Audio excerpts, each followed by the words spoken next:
Come on, baby, you got it, you got it. Hey guys, welcome to another episode of Catching Up with the Catrons. This is episode number 5. Yeah, welcome back, guys. How you doing, man? Pretty good. Yeah, have you caught the COVID yet? No, I think I drank enough margaritas this week to prevent any COVID from coming into my system. Well, Yeah, we got it a good was, show, man. Yeah, I want to hear about your week. But we are going to talk a little bit about. We're going to do a short little market update today, just a short Okay. one. Yeah. We're How was your week? Oh, it was good. It was good, man. Just I'm kind of just pumped up about this show. I was so pumped up. I was trying to remember what I actually did this week, and I totally forgot it was Cinco de Mayo. All the marks. Can't remember. I don't think I've had a margarita yet this week. What? I know. No way. So a funny thing, I don't know why. I'm sitting there on Cinco de Mayo. I'm eating this crock pot salsa chicken, kind of Mexican-y thing that Anna made. And for some reason, like, we had the pawn shop, their tenderloin and waffle fries, like the whole deal the night before. And so I was still thinking about that. And so I posted a picture of it, not thinking that it was Cinco de Mayo. People were texting me and calling me like, what is wrong, dude? Like, I mean, yeah, we all love the tenderloin, but it's Cinco de Mayo, you know? So that was Put kind some of a funny salsa on thing. it at least? Or? No. So I haven't had a margarita yet, but, my You gotta week has change been, that, man. yeah, we might do that here today. No, my week is going to be kind of crazy. Real estate's been picking up, so I've been running around all over the place. Did an interview earlier with our Tucker Education Career Development Yeah, that was cool. crew. Yeah, that was a lot of fun. Just kind of talking about the future of real estate. But it's been nice to get out and just drive around a little bit. Yeah. And dude, there's like hardly any cops out there. Oh, dude. People are flying down my street. And Oh, it's May. It's in like Indy. Wild West. Yeah, I know. Like 38th Street, I had to drive out to the Speedway, and I could hear and see this Camaro just flying up on me, man. And like I was getting ready to make a lane change. I'm like, no, I'm just gonna let him do his thing. He comes whipping up like wee, wee, wee, wee, wee, and like just ripping down 38th Street. So that's been fun. Just put the pedal to the metal a little bit this week. Yeah. Oh, I've been seeing people run stop signs, stop lights, going 100 miles an hour down Benford. It's been nice. Yeah. So what else did you do this week besides the Um, margs? So my week pretty much has consisted of, between the work schedule, just cooking and cleaning. A lot of cooking and cleaning, and it sucks. I'm sick of it, dude. So I went out the night before Cinco de Mayo, and I was like gonna prepare. So I got a bunch of stuff to make a dinner and make margaritas and all that. Dude, it was the worst dinner I've ever made. I messed up enchiladas, and I don't know how that's possible. But Yeah, how do you mess up an enchilada? dude, I tried to use some sort of like this vegetarian meat substitute with like some different peppers, and it was just in my head I had the Cancun flavor, and that's not what it was. Well, there's only like 3 ingredients to all Mexican dishes, right? Well, Like, I tried to zhuzh it up a little bit, and it didn't work. yeah. It didn't work. But no, it's been a pretty good week. Yeah, Getting out there in the yard, still doing some gardening. it's good. So, Yeah, it feels like we're starting to get a little bit back to normal here. So, yeah. in fact, let's get caught up on the real estate market just a little bit. I've kind of gone in depth in the last couple of weeks. Not a lot has changed, but the market really has it's picked up pretty good. So if I just look at some stats, if I look at where are we at here?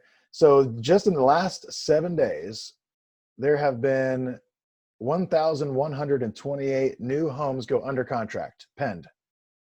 That's about 120 something more than last week. And then the new listings that just hit the market in the last 7 days was 761. And that's in our board of realtors, the 9 surrounding counties in central Indiana. That is up a couple hundred houses. So it's going up. It's going up. Good. Market's getting back to somewhat of a normal speed. When I think I've showed you guys the COVID-19 graph that our showing service has actually kind of been tracking for us. If I look at where we're at right now compared to we were last year, we're about where a normal March spring market is. The March spring market is the early spring market. The spring market in Indiana is always the hot market. That's when houses are selling within hours, at least with the current seller situation that we're in. So we're about to where we are at about March normally. Where we should be normally is on fire, man. June of last year was where it really started to peak out. Houses are selling super quick. Everybody's starting to put them on the market. So we're not quite back to where that was, but this being May, we're about where we were last year in March. So the market is looking up. Still a great time to put your house on the market. There's not a lot of competition out there, and interest rates are still really, really low. So the money's still cheap right now. I've had a couple people ask me about the government guidelines and getting financing lined up, and they're still kind of up there. They raised the credit score limit. The minimum requirement was for some banks around 620. Now it's up to 680. Some banks are doing 700. So we're still seeing a little bit of that, but it will go back. So I think once it even goes back, it'll be even more on fire. So real estate market's doing great. Yeah. It's getting there. It Getting hot. is. It's getting hot. You had a pretty good real estate week. Yeah, I did. Yeah, I got Awesome. got a couple inspections in, and just waiting to see what happens with those. So it's been a good week. But That's awesome. I've been thinking about this episode all week, actually. Yep. Yeah. So let's get caught up with our next guest. What do you think? Let's do it. Yeah, let's do it. So this guy, he's a fellow Pisces brother. I don't know if you knew that. Yeah, I didn't know that. Fellow Pisces.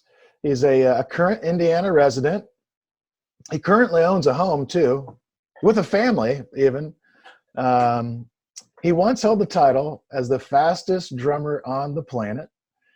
He has, John, you're going to have to correct me if any of this stuff's wrong. Studied at the Berklee School of Music, was a V-drum specialist performing clinics all over the world.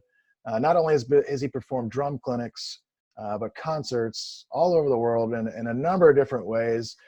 He's played for such bands as Biodiesel, I love this name, Magnetic Lobster with Marco Miniman. Right now he's the current drummer for the band Collective Soul. He is an amazing drum teacher and an amazing husband, and I am grateful to call him a good friend of mine. Ladies and gentlemen, welcome to the show, Johnny Rabb.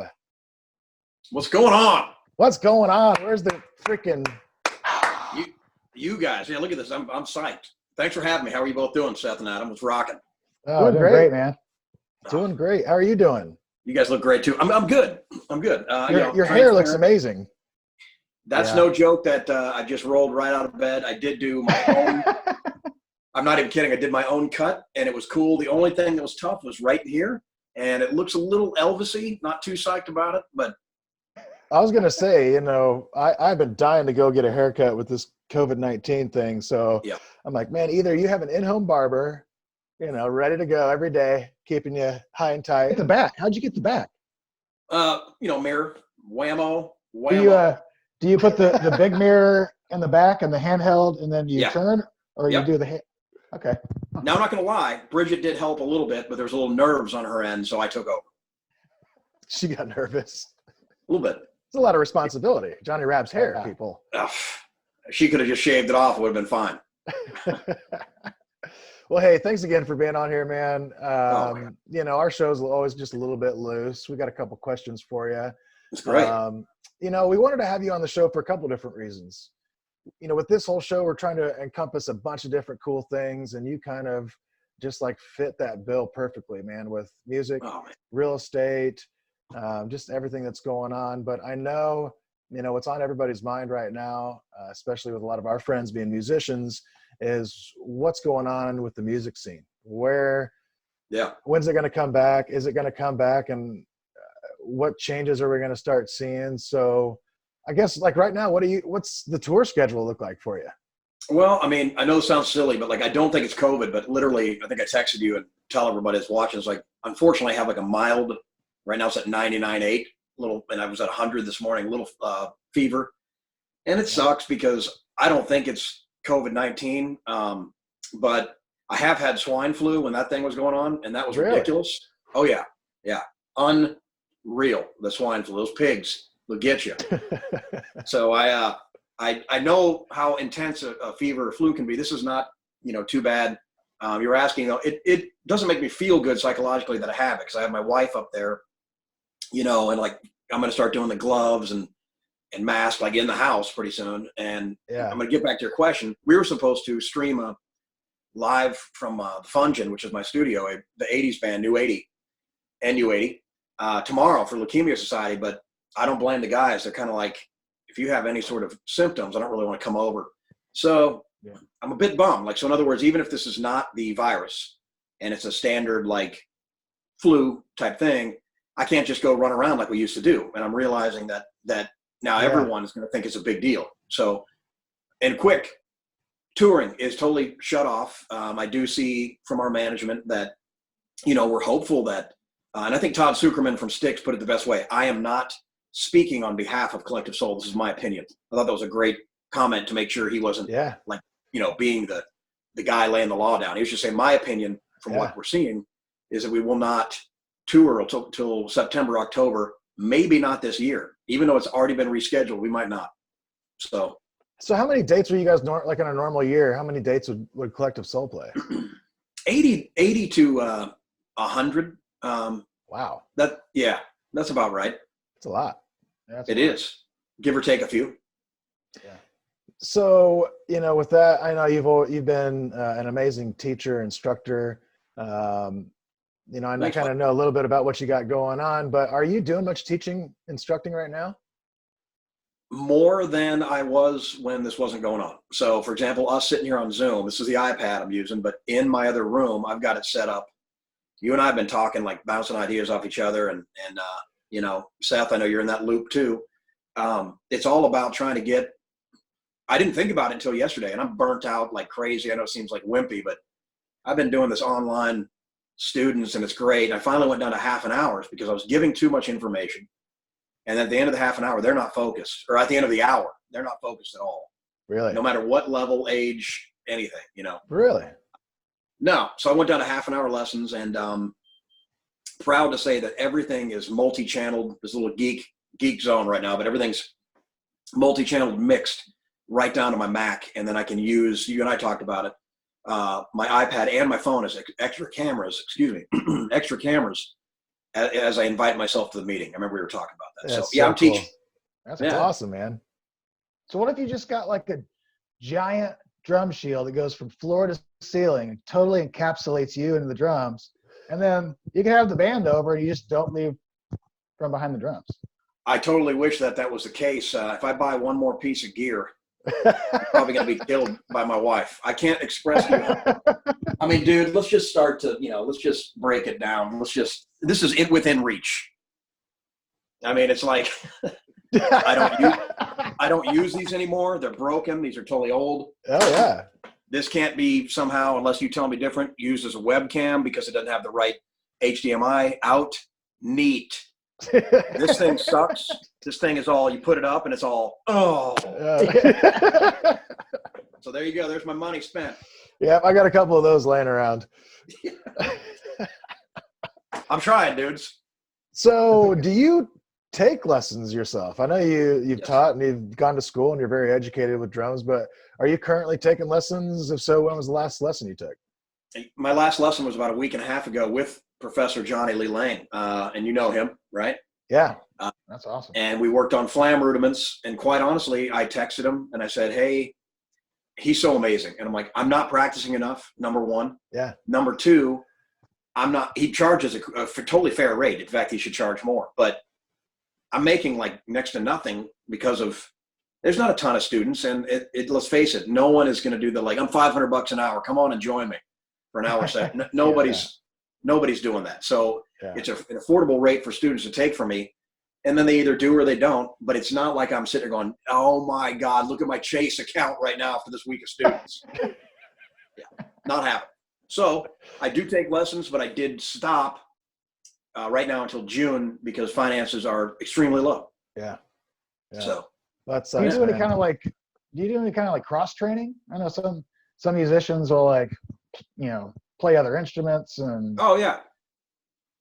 I belong to CrossFit Indy up at 86 and Ditch. We roll tires around. No, I don't. In fact, I'm not kidding about this. Thank you for. I know you said cross training instruments. See your awesome guitars behind you. Play a little bit of piano, bass, and guitar. I try to work on my vocals. The answer is yes. I took from Joe Harrison. I took a guitar lesson, a legit lesson from him last week, and just trying to get my chord. You and I need to get together. You can show me some stuff, Seth. Come on, buddy. Totally. Yeah. Yeah. So I do, I guess, try to do stuff and whatever, but I know you didn't ask this, but in all seriousness, one thing that bummed me out last night was I'm like, man, I know a total fitness coach. This guy is like world renowned. He's like, I'll help you get, and this is just now about health. I'll help you totally get in shape, get rid of that beer gut. I got you, and he's proven it. For some stupid reason, it's like knowing Santa Claus and having gifts anytime you want. You're like, yeah, no Santa. I'm not going to worry about it. So I haven't taken him up on, and so I feel pretty unhealthy, not only because of today, but like literally I look down and I'm like, I'm a pretty thin guy, but it does not exciting to see a beer gut. It's just not. There it is. You're a dad. You're a drummer. You can still be sexy and pull off a beer belly. Dude, dad bods are the thing now, right? Yeah. Apparently women don't like a chiseled physique anymore. They like. That's what I heard. They like beards and beer guts, man. It's weird. Okay, well, I can tell you one person that's going to disagree with you. I'm in the basement. Yeah. I mean, one of my jokes used to be like, guys used to do this type of stuff. We don't really say anything. Like, we're guilty. I'll be a little family friendly here, but we're a little guilty of like, we're like, oh my goodness, or add whatever slang you want, and then look at that. Whoa, right? You see something going on. Women do this to abuse us. They go, do you know Ryan Reynolds? I love Ryan Reynolds. Dude, Ryan Reynolds. And what's that movie with the Helmsworth boys? Gosh, I don't know. I was just thinking about that the other day. Or this has really happened, and she won't care. We're in the airport when we first started dating, and she's like, remember I was talking about Ryan Reynolds? This is him. And it's like Men's Health, and he's all, yeah. You know what I mean? I'm like, dude, I get it. He just seems like a smart guy. I don't know. Like, there's something. Yeah. It's not. I don't know what it is. I can't really quite tell. I mean. All right. Okay.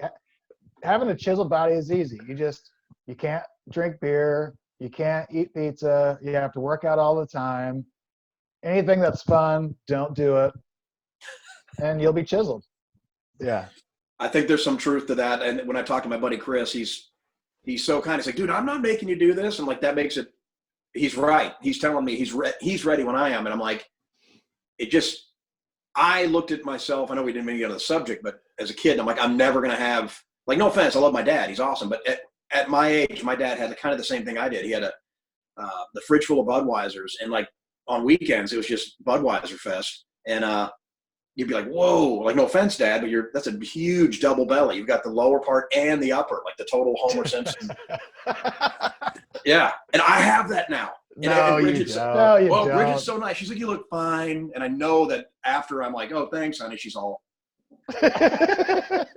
Where's that Ryan Reynolds magazine? It's got to be there somewhere. Yeah. Right on the headboard for her. Ryan Reynolds cut out. Well, I know, besides, and I love that Santa reference. That is so freaking funny. Well, so besides doing the whole drum thing, I know you got a lot of hobbies and things that you're into. So real estate, it's kind of a secret passion for you, right? Yeah, buddy. Yeah. So I know that you have a project going on right now. Actually, Johnny is a client of mine. And we went out, found a really killer property for his dad, moving his dad here to Indy, and getting the fam here all in one county, zip code kind of thing. So it was a little bit of a fixer-upper. Johnny's gotten it. He's got his hands on it. He's doing his thing. I kind of just wanted to see where you guys are at with that. Give us an Sure. update on the house you're doing for your dad. Well, to give people a little background, and Seth, thank you for coming over the other day. I want to chat with you about that. I appreciate that. Yeah. And welcome, by the way. I know that you're a home inspector and now you're an agent with your brother there, and you guys are a team. I think that's fantastic, buddy. Yeah. Right on. When we bought the house, Adam, you knew it was a little bit fickle about certain things. We went. I think it's important to say we went down that path of the smokehouse, and Oh man. and it's kind of a cool story. Like for those that don't know, I have no issue with smokers at all. My mom smoked and unfortunately had complications with it, but I never knew this whole third-hand smoke thing. So Adam and I went over with Bridget and we're like, we're going to, honestly, is kind of my thought. It would just lowball this thing because the smoke damage is so crazy. But we did it. And then honestly, blessing in disguise that they came back and said, no thanks, a little offensive offer, because everything we read was like, good luck getting the stuff off the walls or out of the vents. And I don't mean to scare people, but it was like, it would have been some legit scrubbing, cleaning / But that was the worst. I've been in cigarette houses, man. That was the worst cigarette house I've ever seen. I mean, like the outline of every picture, everything, man. It was the worst that I've ever seen. Misty 120s, a carton a day. Smoke 'em if you got 'em. I'm pretty sure there was very close to just having like Winston cartons taped on the wall. That's how much. That's how much. And so the drag was, we love the property. We love and I had my mindset fixed on this low price. And when they came back and Adam was, talking to him, I was like, what are they talking about? Like that, they want that. And there's other offers. I learned a lot. So we moved on, and I've been learning to not get emotionally tied to them. Very difficult for me and Bridget. We'll start getting in there, Adam, as you know, and Seth, and be like, oh my God, island. And then we're going to do this tile, knock this wall out. Is it load bearing? You know what I mean? Like, so load bearing, yeah. So we got a house over at 46280, which is considered Carmel, but they haven't changed the name, so it's Indianapolis. Yeah. Long story short, ranch house. We have a great crew, but the crew, I don't blame them. They'll take other jobs, so I have to really stay on top of them and be like, "Where are you?" Like yesterday. Yep. Say it again. I was gonna say the squeaky wheel gets the grease with contractors, man. There's you got nothing constantly worse. being like, just wanted to get a little update. I'm thinking about stopping by. Are you guys gonna be working there and do that kind of stuff to them? Oh, dude, I had to. Yesterday was this exact text. Hey, what are your thoughts on schedule this week? Because Bridget walked in and literally goes, "Oh my God, I'm so pissed." And I go, "I get it, but here's what happened. We paid them a little money to, part of the project, and now they're off doing another bid. And they're playing that game of like 2 days here, 2 days there. We're sitting there going, we thought you were going to do the last 2 days. Bathroom would have been done, put the island in. So real quick, the house is awesome. We've decided to keep the cabinets and paint them. You can tell, but it's like, I think it was a good call because cabinetry and all that, it's like totally one of those home shows we talked about. But it's like, John and Bridget decided to keep the cabinets and paint them, save a little extra money for the pockets. So we painted the cabinets, new hardware, got a new island on a different color, gray, Sweet. I can't wait. Then I can't wait for you guys to see it too. We're definitely going to have a little no one occupied party there when it's done. So it's getting there. My last thing I'll say is we knew this. So Adam, don't take this as some like, whoa, I didn't know that. With what we discovered in the crawl space, pretty bad. So I still haven't fixed all the stuff, but it's like, man, I don't know what they were thinking on the supports. They are so. And we knew that. We went in and we negotiated for that. But it's so funny when you go to crawl space because the first 10 feet, you're like, get me out of here. Yeah. Get me out of here. And then like, you're like, oh, I'm in here. Then by the time you're lapping it, you're like, oh, no, there's no mice or rats or daddy long leg or whatever. Those will be fine. Get those on my face. And then you see the little creepy baby doll. And you're Dude, like, oh, no. Oh, dude, Seth has found so many baby dolls in crawl spaces. Yeah, like kids' Why would there be a toys baby and doll in kids' crawl clothes. And there was one where I swear it was like where they put the kids to play. They're like, you're going to the crawl space today. Dude, I've seen it. I've seen it. I know this is not a good joke, but Sharon, I told you, get down there with Lucy the doll again.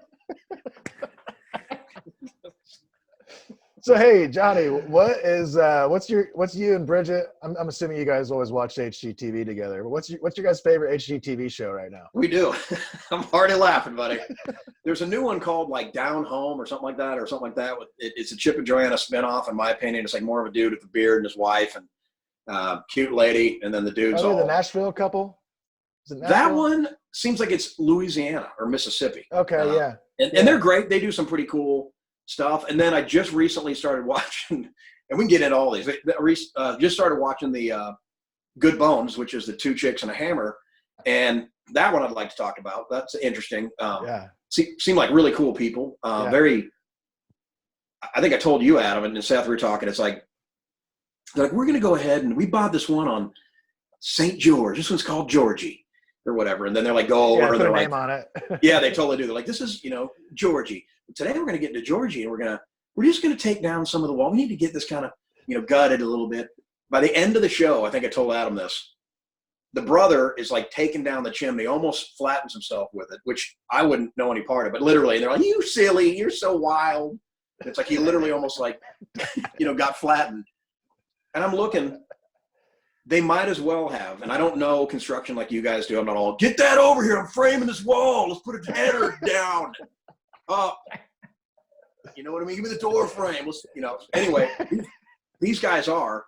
Then they had termite damage, and they're like, look at this damage. And it's like totally, they were left with literally, it seemed like 6 2x4s for framing that were all jacked up and a slab. And I'm like, what is going on? Yeah, they go. That tripped me out. And then they just build this. Yeah, they rip it all the way down to the I can't studs. do that. So I've seen them raise the house up and pour a new basement foundation. Yeah. Now give me a break. That's above. There's a bunch of weird code things. There's a bunch of little weird code things where, you could take it to a certain level without you saying you're building a new home.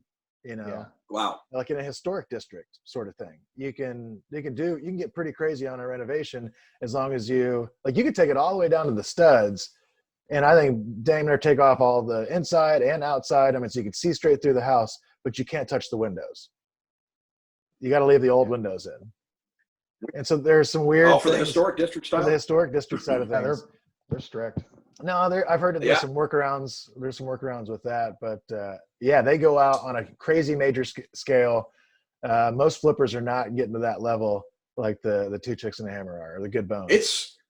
It's amazing, and the part that trips me out is they live next door to each other, and they're like, that's their life, and they do so great. I love to meet them; they're great. It gets a little bit, oh, Mom, that was funny. You're funny, Mom. Like all the time, but I love that show. The other, let's talk about another. You and I know that Seth, I'm not leaving you out, but like sometimes Adam will get on a phone and just kind of rip apart some of these Caribbean life or island living or whatever. Let's talk about island life. That's a fun one. Oh, that show's hilarious. You haven't seen it? No. Well, so it's a couple, or sometimes it's usually a couple. Yeah. And they're usually coming from the States. Like they probably went there on vacation one time and they just fell in love and they had that feeling that they've never get, and they just reconnected. We just rejuvenated our love again or whatever the hell they say. And then they decide to go buy something there. And so they go get connected with the real estate agent. And like the first scene is them like describing how they came across this tropical oasis that they want to live in. They connect them with an agent, and then the agent sits down with them to like get their criteria kind of thing. Oh, dude. And it's also, I don't know why it's so funny, but he's totally right. It might be like, I'm Frank, and I'm Sheila. We're coming from Boston. And when we first came down here, we had we just couldn't go back.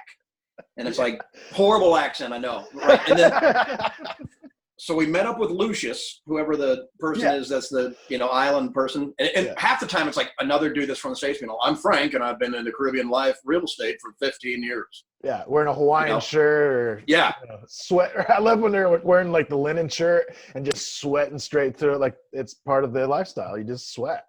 Yeah, they're just in there and oh, look at the rum punch. Oh, they freak out over like drinks and the music's blah, blah, blah, blah, blah. Here they, Frank and Sheila, are going to find their island oasis. And then we're at it while we're laughing.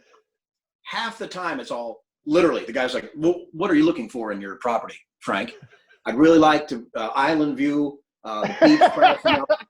I would love to take walks with my wife here, and it has to be beachfront.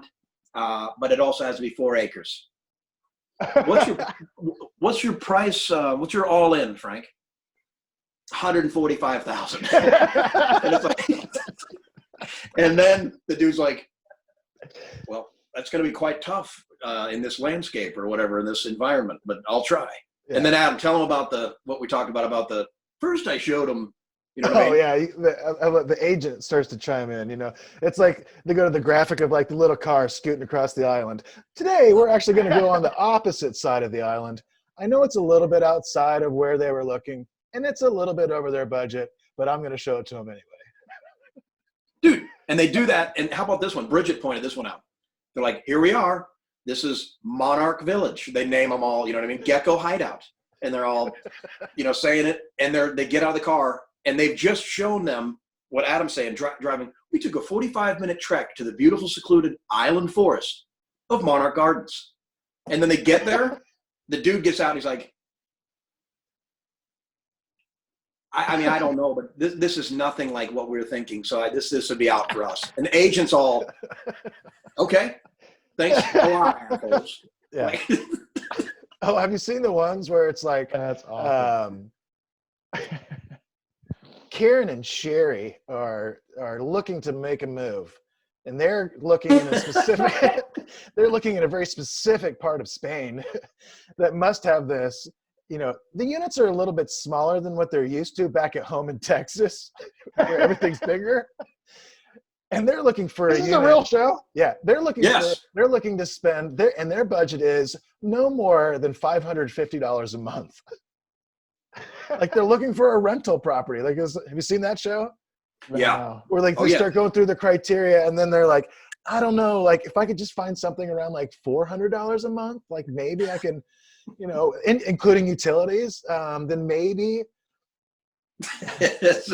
How about so Seth? How about this one? This happens. This is my favorite. Here's John and Lucy from Long Island. They're going to come in. And, you know, whatever. And you're looking at them. I'm judging the hell out of them. I'm like, I don't know what kind of money they have. I doubt they do. And they're like, the guy's all, you know, super sunburned. You're like, dude, first of all, you're not going to survive past tomorrow. Get some screen on, right? So he's red. He's like, oh, and they keep saying the same thing. Oh, wow, door frames. Oh, wow, door frames. I know, it's perfect for us. Door frames in each room.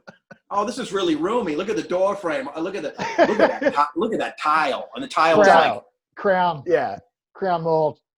Well, the crown molding's nice. Yeah, and then they say this thing. They say, okay, so what's your all-in budget? And I'm lining them up to be like 200 grand or something. And they're like, well, we're moving from Long Island, and I really 2.5 million. I'm like, and then Adam, remember, you're like, what do you do for a job? Oh my God. Well, like, so Johnny and I have talked about starting a whole show just on like sitting there watching HGTV shows and like just ripping on them as we're watching them. Totally. Well, we all should. Yeah. So there's the. Well, I was wanting to ask Johnny. You've got a show going on, and yes. I haven't seen it. Talking of island and beach life, I saw one episode last week with the magician. Oh yeah, dude, Tricks. That guy. Yeah, what's his name? Michael Tricks. That's Michael Tricks. Dude, what a nice guy. How did you meet that guy? Real quick aside, us three should get together, and even if it's YouTube and we rebroadcast certain sections and we pick them out, we need to do that Mystery Science Theater on real estate. That'd be great. Yes. Yes. So I met Michael Tricks because I saw his flyer, and at first, and he knows I'm a fan of him, but at first I'm like, whoa, this guy, like, it's kind of like Motley Crue mixed with Poison, whatever, magician. And I'm like, Bridget, look at this guy. He's doing this, Michael Tricks, the rockin' magic. And then we didn't get to see the show for 2 years. We went back to the same spot. He just happened to be doing his act. And then because of Adam, he literally chimed in. Because I showed Adam like 2 Christmases ago or whatever, and Anna being all, check out Michael Tricks. He was a fan. We were kind of like, whoa. And Adam goes on my wall, or the hell you call it, page. He goes, at Johnny Reb, when are you going to have at Michael Tricks on your show? Soon as I saw that, I went, Michael can see this, so I'm going to DM. So Adam was the reason that he got on the show, because Michael's, oh man, thanks, Adam. Real Adam. I forgot your handle. What's your handle again, buddy? A Cat Dollar. That's right. I'm just at Adam. I'm like, that's not what it is. So Michael Tricks came on. We did an interview, and I had Todd Sucherman yesterday from Styx, the band. And Awesome. My last thing, I'm really hopeful to get. Who did you have like 3 weeks ago? Sorry to cut you off. 3 weeks ago from like, was it Goo Goo Dolls or who was it? I had Jeff Bowders on. I had Jeff Clemens from G Love. Yeah. I didn't do Goo Goo Dolls. I can't. It was like an older guy, had long hair. It's awesome that I'm forgetting my guess, but as we're speaking, I'll chime It's in. all right. You've had some really good ones, man. Yeah. It was fun. Looks like you've It's had really some fun. awesome guests. You know what I thought was really interesting about the whole Michael Tricks interview Pardon me. was not only like he's got like this kind of music background, but he's got this street performer background. Yeah. That's right. You know, John, like you asked him something that was really interesting. You said, so if you happen to show up to another magician's show and you see him doing your trick, like, is that cool? Like, is that, you know, and he was like, absolutely not. Like, Yep. They better be paying me for that trick. Like, that's my trick. I developed it. Yeah, it's like a variation or, you know, permutation or whatever of that trick. Yeah. But I'm thinking just like drummers, everybody rips off everybody all the time. And it's like, okay. It's like just like your whole freehand thing and how everybody got all like butthurt about like, you know, all the blast drummers were just like, Rad's totally ripping off of the, you know, it's like wonderful. It actually came from the jazz scene, you guys, but like whatever, metal dudes. It's a lot of different things that make me bummed out, but I've had to learn to, you know it, we've had a couple beers and talked about it. It's very frustrating to me. I try to be cool about it, but I'm totally not that cool about it in my mind. So I'm really trying to work on not worrying. But yeah, there's, you know, Michael Tricks gets some tricks stolen from him. And we all get like licks and stuff maybe stolen. And I don't care if they steal it. I just kind of want the credit of it. Really bugs me if I see somebody on a video being like the exact groove from a book or from some clinic and they're all, oh, innovation, hashtag, you know, originality. I'm all, okay, cool. Yeah, because you got a lot of books and instructional DVDs and stuff. How many books do you think you got? How many books do I have? Yeah. Oh, I have one's over there. I've got the drum and bass book, which I was really intrigued by that style at a super young age. And that's how to, you know, play that kind of drum and bass jungle stuff. And then I have I had to call it the official freehand, thinking it would prove that I'm the dude. Yeah. That didn't work. Whatever. I got the official freehand book. In 1999, I put out the Hip House Groove VHS tape, which was like hip hop, house, acid jazz stuff. Then the first freehand technique video was produced by Jim Keltner. That was really cool. And that was VHS. Is that where you did the one hand? Yeah. Yep. And then now, you know, over there on the whiteboard is just a bunch of ideas. And I'm trying to do, you know, get away from the big house publishing thing and do self-publishing. And that's taking a long time. But I've got these concepts from how I want my beginning books to go all the way to, you know, start to do some videos, you know, and I don't know who cares these days because it seems to be free. It drives me bananas, but it's like really tough to make money. Yeah. Art has just gone that way. It's free. It's annoying. You know, like Seth and I have talked with a lot of our musician friends saying that, you know, we were tricked when we were teenagers into getting into music because you could actually like make a career out of it. And then in the early 2000s, it's just gone away to where people expect all art forms to be free, you know? And it's just weird how society has just kind of gotten to that point where it's just, they expect free music, free art, free this when it all comes to the art world. But, you know, they'll pay $2.99 for a freaking app on their phone for like, you know, they won't pay 99 cents for a song. They'll go steal it somehow, but they'll pay freaking $1.99 for a Pokemon searcher app. I don't even know what that is. No, I got it. Yeah, I get it. Yeah. Well, dude, it's true. You guys have been doing music for your life, and I love it. I've seen you guys, and like we met at the Mousetrap. You know what I mean? Like we met on your jam night, and believe it or not, that is the only time I've sat in anywhere in the past 8 years I've lived here. That night. No way. I've never done any other Indianapolis like where it's just a with Nick and all that, and you guys and that keyboard dude. That was ridiculously good. It was fun. When the world opens back up here in Indianapolis, we'll change that. We'll get out and we'll go jam with some people and Yeah, you guys hang could come out. over and jam. Oh yeah, dude. Let's get in the dungeon and have some fun. It's a fun dungeon. Come on over. Not now though, because apparently I'm sick. Well, hey man, we could talk to you all day, and we would love to have you back on the show. Just to stay caught up with what's going on in Johnny Rab's world. I do want to plug your Instagram and your Instagram kind of show. So tell us, what's your Instagram handle, and do you have any upcoming episodes or anything that you want people to stay tuned for? At Johnny Rab, JOHNNYRABB, and I'm hoping to get. We met Whiplash the Cowboy Monkey and his family. He's a little monkey that rides the dogs, the herding dogs, and he's no way. Yes, I'm hoping to get him next week. I don't know yet. Made a little bit of an error of doing that thing you're not supposed to, which is like, who's your show next week? I'm like, I have no idea. So it'll be someone. I'd like to get you guys on there too. Exactly what we're doing here to talk to love it. folks about. And so at Johnny Rab, and I was going to say to everyone that's watching, these guys are committed to the real estate career and industry and marketplace. So listen to them. They've been extremely helpful for all of our real estate transactions since I met them at the Mousetrap, literally from preparing me and Bridget to buy a home, to finally buying a home, to knowing when we can and when we can't, be pre-approved, everything you can imagine along the way, to then my dad's house and making that deal happen. And then in the future, all the deals of our kind of little business, Darson Property Group, of getting rental properties. So these are your guys, folks. So Adam and Seth, thank you for having me. Thank you, Johnny. Appreciate it.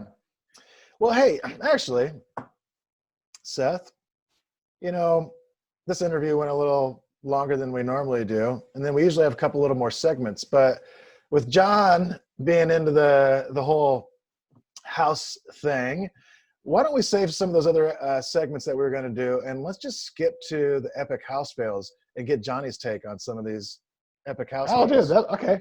Yeah, that'd be great. I can't wait. You want to do that? I can't wait. I'll let you guys. I think it'd be great. You get a little bit more time to hang with us?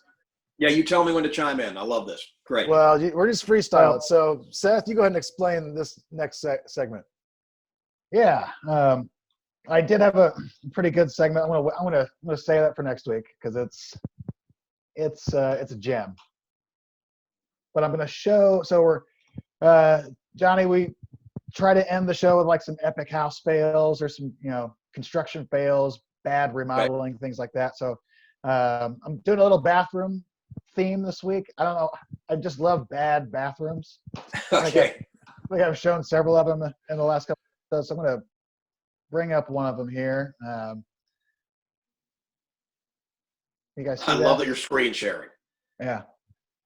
So I think it's hilarious.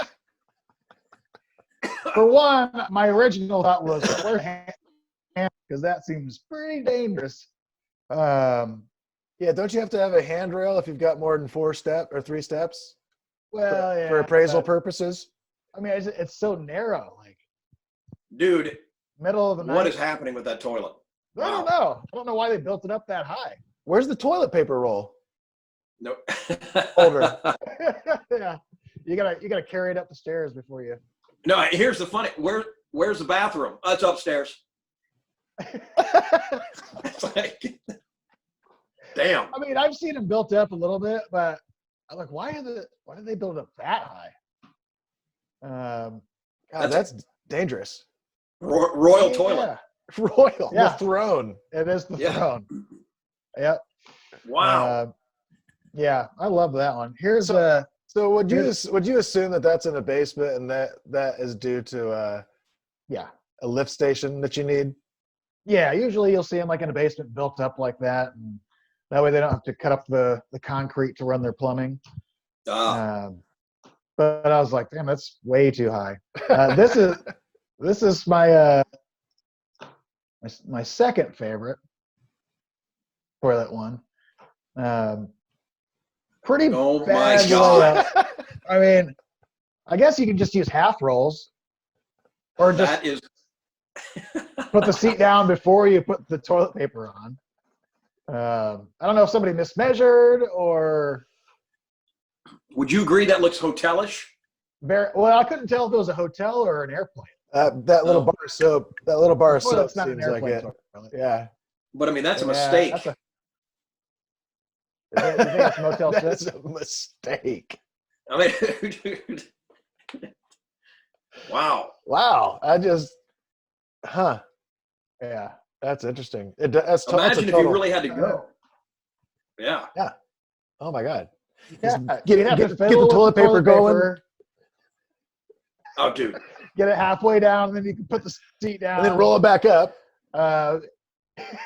You know, hey, I don't know if you have more. Oh You yeah, have I was going to start with my first favorite. It's my first favorite of the toilet section. Total dual crapping. Dude, I swear I've seen that in the music venue. Oh, yeah. That's green room. For you competitive people out there, yeah, Competitive. It's a race. yeah, speed That is so shits. bad. And Episode thank God they 1. got one handicap style. They're ADA compliant at least. Yeah. Johnny, like I'm sure you've seen some horrible bathrooms in venues, right? Absolutely. I can't. Where there's no guards, there's no No you're in there, doors. no. Yeah. Horrible. Okay, I got one more, kind of along the same lines. I love this. This one was No way. No way. Yeah, dude, this is real. This is real. Yeah. I've seen it before. I couldn't Why is believe it I always- found it yeah. again because I mean, this is like it's got to be like at a racetrack or like a shitty football stadium or something, you know? Why is it always that those ones are the guy is already in there doing it? He's like, don't you even think about coming over here. They take the middle one out of 3. They take both. Yeah. Yeah. That's amazing, Seth. That is a nightmare. Nightmare. We could have a thought that whole was- show. We could have a whole show on like green room, venue, bathroom experiences. Yeah. Dude, that'd be great. Tales from the toilet, tales from the I tour like that. toilet. I'll tell you, one of the ones that I saw, my friend sent me, this one was amazing. He's like, what's wrong with this picture? And it took a minute to understand. You know, like in a hotel where it's like toilet, bathtub, and then the soap dish in the middle of the hotel, of the bathtub wall. Yeah. Toilet paper. I think we've seen that one. Yeah. Toilet paper was in the wall of the tub. Oh my God. That's a neat one. You're all That's hilarious. Well, hey man, dudes. it was so good having you on here, Johnny. I can't thank you enough. We will Loved definitely it. have you back.